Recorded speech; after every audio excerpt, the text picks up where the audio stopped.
بسم اللہ الرحمن الرحیم قل هل يستوي الذين يعلمون والذين لا يعلمون انما يتذكر اولو الالباب۔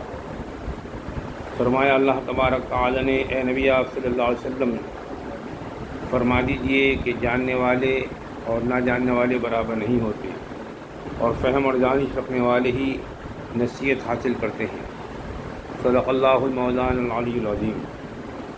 علم کی فضیلت کو اس آیت مبارکہ میں اللہ تبارک تعالی نے بیان فرمایا، اور علم ہی وہ جوہر ہے جس سے تمام انسانوں کو ملائکہ پر بھی برتری دی گئی، اور علم ہی کی برکت سے آدم علیہ السلام کو تمام مخلوقات پر، فرشتوں پر بھی برتری دی گئی۔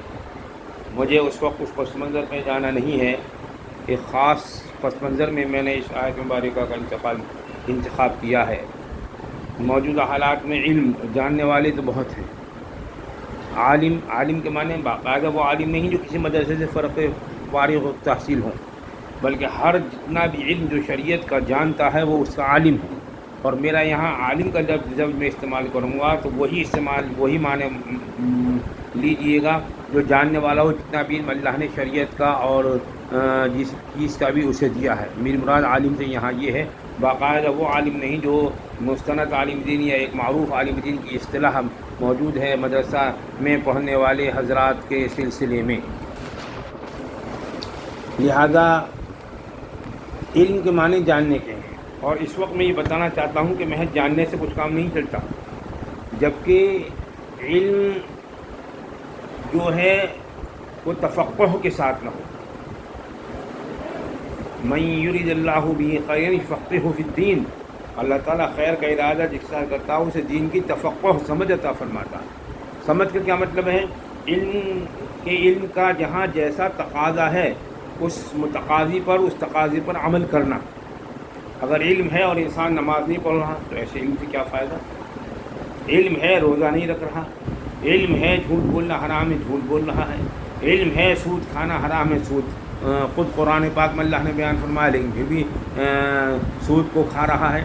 تو علم کا متقاضی کیا ہے؟ علم کا تقاضا یہ ہے کہ ہم جھوٹ نہ بولیں، علم کا تقاضا یہ ہے کہ ہم سود خوری سے اپنے آپ کو محفوظ رکھیں، علم کا تقاضا یہ ہے کہ ہم نمازوں کی پابندی کریں، نماز کو نہ چھوڑیں، جبکہ ہم جانتے ہیں۔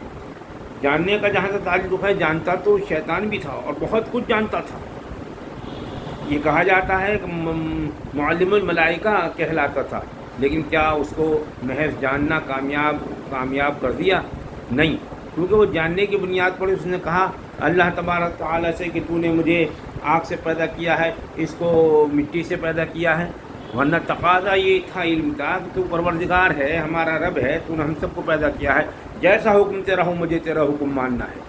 آج علم کا تقاضا یہ ہے کہ جیسا حکم اللہ کا ہے ہمیں اس حکم پر ماننا ہے، اس حکم کو ماننا ہے۔ اگر ہمیں علم ہے، میں کہتا ہوں ایک عام آدمی کو بھی جو نماز کا علم ہے کہ نماز فرض ہے، لیکن اگر کوئی نماز کی پابندی نہیں کرتا، فجر میں سوتا رہتا ہے، عشاء کی نماز نہیں پڑھتا، یا ایک کبھی فجر کی پڑھ لی، کبھی عشاء کی پڑھ لی، کبھی کوئی سی نماز پڑھ لی، اسی کا عمل کرتا ہے، تو ظاہر ہے کہ وہ اپنے علم پر جو تفقہ نہیں کر رہا، اللہ تعالیٰ نے اس کا خیر کا ارادہ نہیں کیا، اور اس کے عمل کی وجہ سے اللہ تعالیٰ بندے کی گمان کے ساتھ ہے۔ جب ہم اللہ کے دیے ہوئے علم کے مطابق جتنے ہم عالم ہیں، جتنا علم اللہ نے ہمیں دیا ہے اس پر عمل کریں گے، تب ہم اللہ کی طرف سے خیر عطا فرمایا جائے گی، تفقہ عطا فرمایا جائے گا۔ اور عمل نہیں کریں گے تو جتنا زیادہ علم ہوگا اور ہم عمل سے دور ہوں گے، اتنے ہی گناہ کی شدت بڑھے گی۔ لہذا کوشش کرنی چاہیے اس دور کے اندر کہ اللہ نے جتنا علم ہمیں دیا ہے وہ ہم اس پر عمل کریں، جیسا تقاضا جہاں علم کا ہو۔ نماز کے وقت میں نماز کا تقاضا ہے، کاروبار بند کیجئے، دکان بند کیجئے، نماز کے اندر آ جائیے۔ رمضان میں روزے کا تقاضا ہے، روزہ رکھنا ہے اور تمام کاروبار کو بھی، اپنے مشغولیت کو بھی کرنا ہے۔ اور صاحب نصاب ہونے کے بعد ہم حج نہیں کر رہے، علم کا تقاضا یہ ہے کہ صاحب نصاب ہونے کے بعد پوری کوشش کرنا جو قانونی مراحل ہیں ان سے گزرنے کی، تاکہ ہم حج کو جا سکیں۔ اگر ہم ایسا نہیں کرتے ہیں تو ہم علم کے تقاضے پر عمل نہیں کر رہے۔ تو علم خالی جاننے سے نہیں ہوتا، اس لیے فرمایا اللہ تعالیٰ جاننے والے نہ جاننے والے برابر نہیں ہوتے۔ کیا مطلب ہے اس کا مفہوم ایک تو یہ ہے کہ جاننے والے نہ جاننے والے برابر نہیں ہوتے، اور جاننے کے بعد اس کے مقتضا پر عمل نہ کرنا یہ اور زیادہ خطرناک ہے۔ لہٰذا میں نے یہ اس وقت یہی کہنا چاہا ہے، اور یہی آپ میرے لیے بھی دعا کریں کہ جتنا علم جس کو بھی دیا ہے، جتنا عالم اللہ نے جس کو جس طرح کا بنایا ہے، وہ اس کے مقتضا پر عمل کرے، اس کے تقاضوں پر عمل کرے اخلاص کے ساتھ۔ یہی توحید کا اللہ کے ساتھ ہمیں معلوم ہے کہ اللہ کے ساتھ کسی کو شرک نہیں کرنا ہے، توحید حقیقی کا ہمیں پابند ہونا ہے۔ توحید حقیقی کیا ہے کہ اللہ کے ساتھ نہ اللہ کی ذات میں کوئی شریک ہے، نہ اللہ کی صفات میں کوئی شریک ہے، نہ اللہ کے ناموں میں کوئی شریک ہے۔ ہم نے نافع اور ضار اعتقاداً کسی کو سمجھ لیا، دنیا دار السبب ہے، سبب کے طور پر ہمیں وہ تمام سبب اختیار کرنے ہوں گے، لیکن اگر ہم نے ان سببوں کو ہی نافع اور ضار سمجھ لیا تو یہاں ہم نے ایک طریقے سے علم کے مقتضا پر عمل نہیں کیا، توحید حقیقی پر عمل نہیں کیا۔ میں ایک عام فہم انداز میں عام لوگوں کے لیے گفتگو کر رہا ہوں، ورنہ علمی لوگوں کے لیے بڑی نکات ہیں، وہ میرا مقصد بھی نہیں رہتا، بلکہ عام آدمی بھی علم کے مقتضا پر عمل کرے، جتنا علم بھی اسے دیا ہے اس کے مقتضا پر عمل کرے، یہی میرا اس وقت مقصد ہے۔ تو بھائی علم کا مقتضا یہ ہے کہ نماز قائم کریں، علم کا مقتضا یہ ہے کہ ہم جھوٹ سے اپنے آپ کو بچائیں، علم کا مقتضا یہ ہے کہ سود خوری سے اپنے آپ کو بچائیں، علم کا مقتضا یہ ہے کہ اولاد کی دینی تربیت کریں، کیونکہ اللہ تعالیٰ نے فرمایا یا ایھا الذین آمنوا قوا انفسکم واہلیکم نارا۔ علم کا مقتضا یہ ہے کہ ماں باپ کی خدمت کریں، ان کا ادب کریں، ان کا احترام کریں۔